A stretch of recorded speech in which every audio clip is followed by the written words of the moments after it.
What's going on, friends? Welcome back to another episode of War Thunder.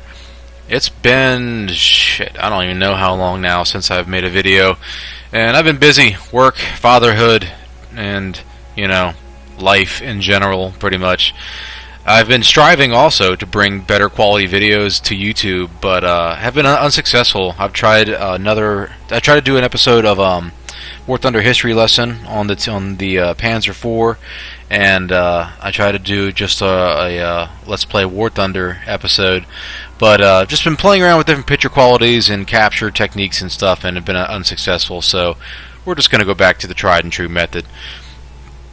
What you're looking at here, by the way, is my Tiger H1, the beast incarnate, the German behemoth, the slayer of Shermans, and I am immensely disappointed. Immensely. Its battle rating is a 5.7, so I get matched up against Tiger 2s, ISs, freaking ISU 152s, just all sorts of things that can just one-shot this. And I'm not complaining, the game's balanced, but it's just so unfortunate, because, here, just watch this.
Tactical. The enemy has stopped.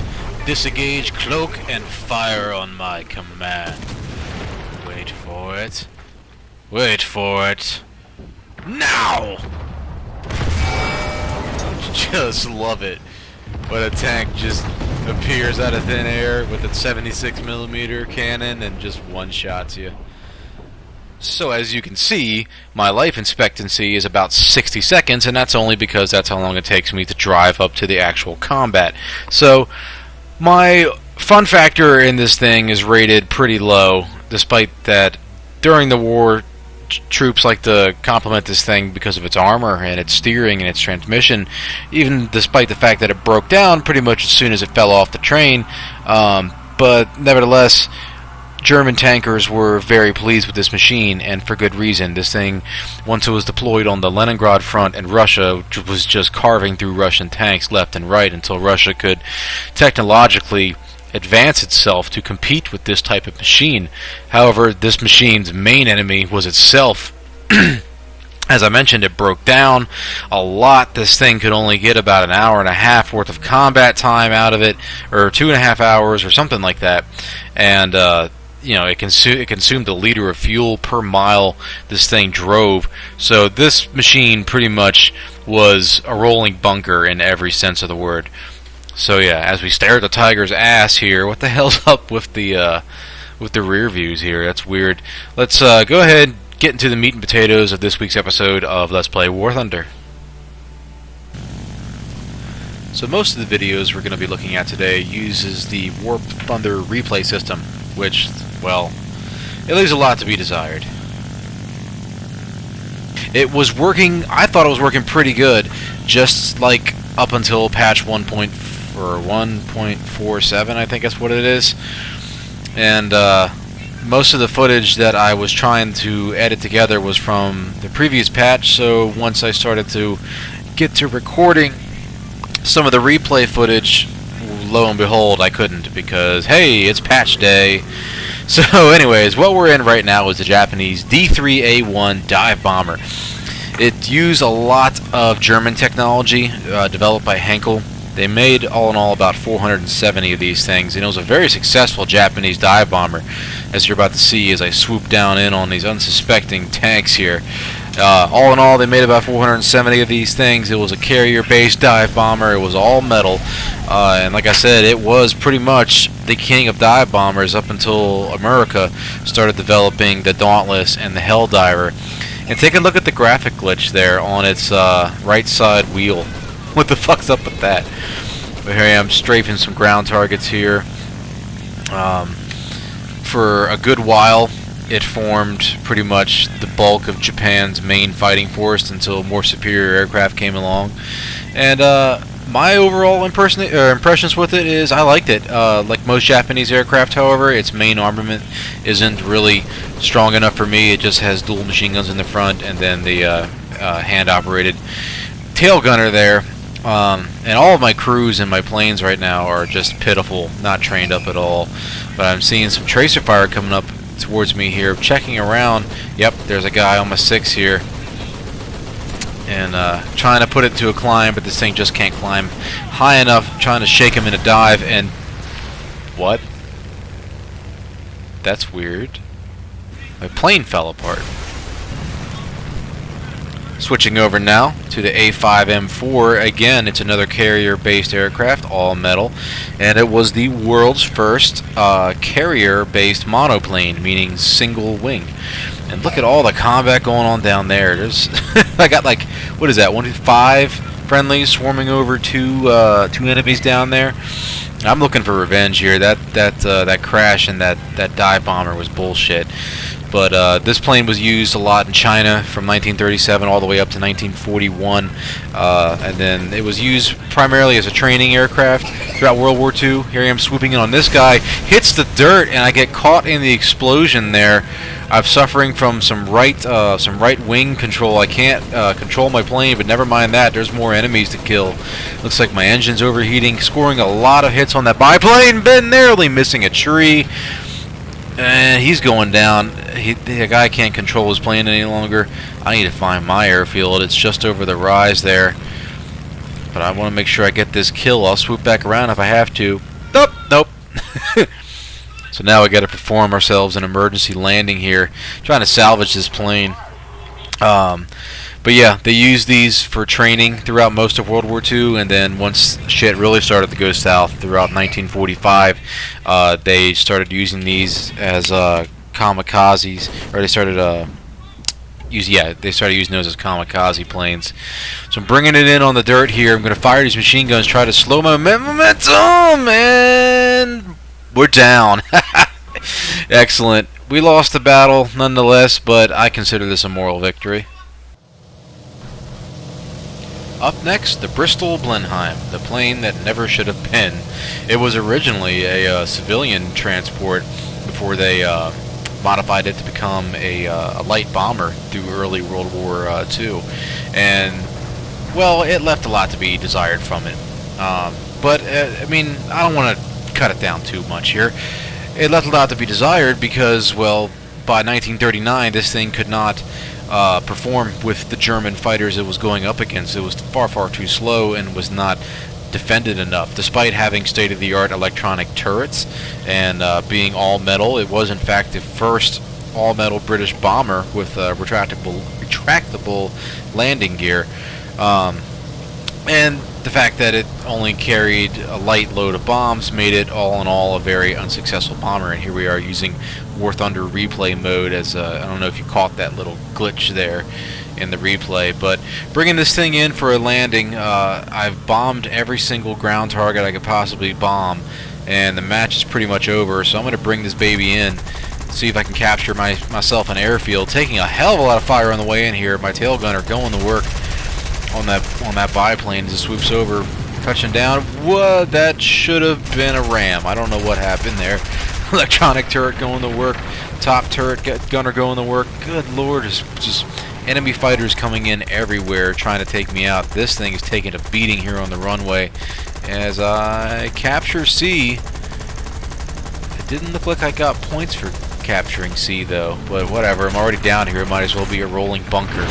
Thinking, oh good god, taking a hell of a lot of hits here. Bombs going off. The match is pretty much over. There's nothing else left for me to do except just sit here and eat all these rounds coming in. Jesus, another narrow miss there. We got a HE-112 passing over. Taking shots coming in now. Looks like the game's about to be over. Will this guy get the ram kill here? It looks like he's going up. Sorry about your luck.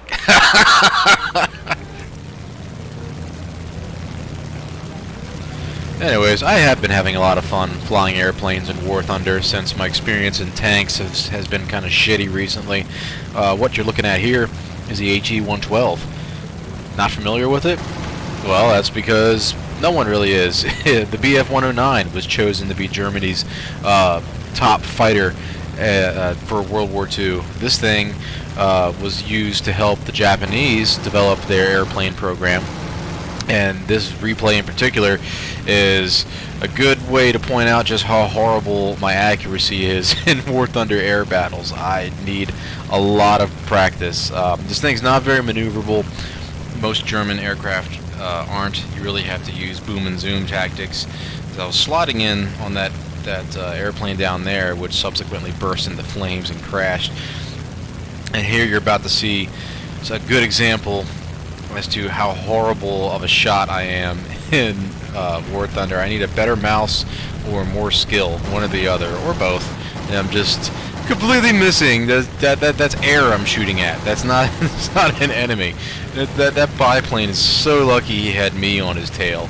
Anybody else and he would have been chopped into a million pieces and been all over the ground by now. And here's another lesson that I quickly learned. And here we go again. Just miss. I think I got a couple hits on that guy, but just even at point blank range, I think I got a couple hits on him there. But here's a good lesson to learn, kids, for War Thunder air battles. When you're in any plane at all, do not go head to head with a Bf-110, because that's what happens. Speaking of Bf-110s, here is a Bf-110. What started off as a heavy fighter, when they quickly learned during the Battle of Britain that this thing is not very good. As you can see, I can't turn for shit in this thing. So heavy fighting was not its strong suit. Instead, they used this thing for ground attack, night fighting missions, and it really proved useful as a long-range escort due to the fact that it could just easily outpace and fly the Bf-109. It just was a bigger plane, bigger gas tanks. Slotting in on this F-2A1. Nice. I love the sound of those cannons on that. What the fuck was that? No idea. Love the sound of the cannons on this thing as I'm trying to take out that plane there, but unfortunately, whoa. See, okay, this battle here. Now I remember why I put this in the video. This battle here is a typical War Thunder air battle. If they will try to ram you, they will ram you. Get the fuck out of my sky. Shooting down that Yak-1, I think that was. This guy's lighting up my tail. I'm taking all sorts of hits. My tail gunner's really going to work on this guy. So I got a second kill there. Whoa, that dude was going for a ram if I've ever seen one. And I think it's a Buffalo. And you know, it's just, I hate it. Like, there, my tail gunner scoring all sorts of critical hits. And look how hard this guy is trying to ram me. He's doing everything he can possibly do to ram me out of the sky. Like, what a little bitch. So I'm just going into a dive here. As you can see, I've lost all my flaps and everything on my wings. Putting it into a dive. Hopefully I'm gonna crash this thing into the ground and take a couple of them with me, but they peel off the last second there, and I end up as a flaming ball of ruin.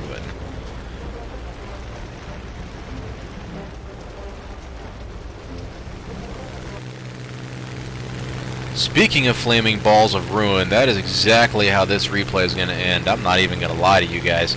I'm in a super steep dive here trying to elude this Bf-109. I'm making unexpected turns, going in the dives, climbs, cutting my acceleration. And it's as I'm cutting my acceleration here, I'm figuring out that I can get behind this guy because his speed and momentum is going to carry him on way past me. Did I mention that I know nothing about dogfighting? So yeah, if my accuracy wasn't bad enough, my defensive flying is even worse. But somehow I managed to get on this guy's 6. But again, my accuracy has failed me again. This Hurricane should be able to shred this Bf-109 from the rear here. But lucky it's me on his 6 and not somebody that knows what they're doing. Did I score some hits there? I'm not sure. I might have scored some hits on his wing there. I don't know. But yeah, here I am just trying to get hits on him. Missing everywhere. Firing way too late. Just not able to predict his movements. I'm starting to take shots now on my 6. And it's only a matter of time. Here we go. Flaming ball of ruin. Short time later, I'm back for revenge, saying hi to my corpse, and I'm in a Spitfire this time. Far more maneuverable, but not as heavily armed as the Hurricane. But I've learned from my mistakes a little bit. I'm not going to stick on one guy's 6 for so long. I'm just going to boom and zoom. I'm going to help out my allies, get the enemies off their 6 because they are far more competent than me. Scoring a couple of hits on that pea shooter there, but I'm not going to be able to match this turn. I'm just going to break off. There's enemies dead ahead in here. Boom. IL 5, I think that was. I can't quite see on the screen there. Nice kill there for the Spitfire. Isn't that pretty? Whoa, okay, ghost plane. Alright, don't know what that was all about. But yeah, learning not to tunnel vision. Just use my speed and momentum. I play these dogfights like I'm a tanker, and unfortunately looks like I picked up a bogey. Got a buffalo here on my 6. I'm going to go into a real steep climb here because I know damn well there's no way he's going to match me for this. And keep an eye on the black plane that comes in the screen at the top. There he is. Boosh! Sorry about your luck, jackass. You know, I hate rammers, but it's so funny to watch it happen to somebody else. Later on in the fight, we managed to find ourselves on the 6 of a BB-1 here, and this is when things finally start to go my way. It's a good game for me in War Thunder when I can come out of it with 3 deaths and a couple kills, and that's exactly what's about to happen here. This BB-1, I'm not sure if he was even aware I was on his 6, but I'm horrible here, completely missing all my shots, but I'm trying not to crash as well. Scoring a nice hit there. He is on fire. He's going down, but I'm not finished with him until I know for a fact that he's dead, and there we go, pilot knocked out. So yeah, we got, I think it was 2 deaths and 3, maybe 2 kills. I don't know. Either way, shifting gears now, heading down to the ground for some ground forces. And this, my friends, is my new favorite thing in the world, the M13 anti-aircraft vehicle. Or as this poor T-26 is about to find out, it makes a pretty damn good ground attack as well. Hitting that rock a little bit, shifting my fire, and turning that T-26 into Swiss cheese. This thing was built to cover mechanized regiments as they advanced. And holy shit, that's a bomb. Drive, drive, drive, drive, drive. Oh my god, that is the scariest thing to ever have happen to you in this game. So I moved over to this flank here because we're losing. We're going to lose. There's only 4 of us left, I think, on my team, but I see that one of them is making a play for C, so I figured I could come down here, back him up. They built 1,000 of these things, 1,103 to be exact. Oh, hello, Panzer IV. Fucking dual 12.7mm Browning machine guns. Makes short work out of most light armor you will encounter in this game, and some medium tanks even from the sides. I've been turning shit into Swiss cheese in this bitch for over a week now, and oh my god, it is so satisfying. So I'm moving down here. I got an ally capturing C. It's far too late in the game to really do anything at this point except go out with a bang. So we've got a Panzer 38 up there. Goodbye. Just shredded the hell out of him as well. I originally thought that these were 50 cals on here, but apparently I was wrong. I don't know. I've never heard of the 12.7mm, so unless, I mean, I don't know as much about military history and technology as I pretend to. Another T-26. Holy shit, he destroyed, or damaged actually a lot on my tank. My gunner, I think, is stunned. Will I be able to get off the kill before this guy kills me? You're damn right I will. Another T-26 falls, and that was a head-to-head engagement there, and I got the final blow, and I think I'm repairing or something at this point. So yeah, here comes my allies now, finally catching up to me. Yeah, guys, don't worry. I got this handled. The gun truck carries the day, even though it's a loss. But nevertheless, I felt like the victor.